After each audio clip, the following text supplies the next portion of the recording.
పేరు? నా పేరు విజయలక్ష్మి. మేడం ఎక్కడి నుంచి వచ్చారు? మీ సమస్య ఏంటి? చెరగట్టు నుంచి వచ్చాము.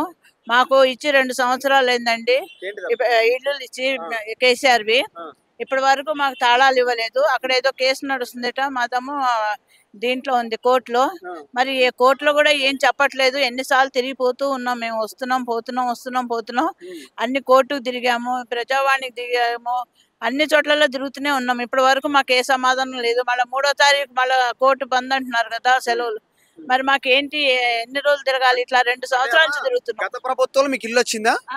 కేసీఆర్ నుంచి ఇల్లు వచ్చింది, కానీ ఈయన ఏం చేయట్లేదు రేవంత్ రెడ్డి మాకు. మరి మేము ఎన్నిసార్లు తిరగాలి, ఎక్కడెక్కడ తిరగాలి? మాకు కూడా బాధే కదా తిరగాలంటే. మా వయసు కూడా అయిపోయింది కదా. అంటే మా అధికారులు ఏమంటున్నారు? కలిసినప్పుడు కలెక్టర్ గారు కలిసినప్పుడు ఏమంటున్నారు అధికారులు? వస్తుంది అంటున్నారు. ఎన్ని రోజులు? 2 సంవత్సరాల నుంచి వస్తుంది ఒకటే పాట పాడుతున్నారు. ఎంతసేపు మాకు ఇవ్వకుండా, ఎంతసేపు ఇందిరమ్మ ఇల్లు అంటే, మరి ఇందిరమ్మ ఇల్లు ఇస్తే మరి ఓట్లు వేసేటప్పుడు మీకు తెలీదా? మాకు మేము వేయాలి వద్దన్న సంగతి మీకు తెలీదా?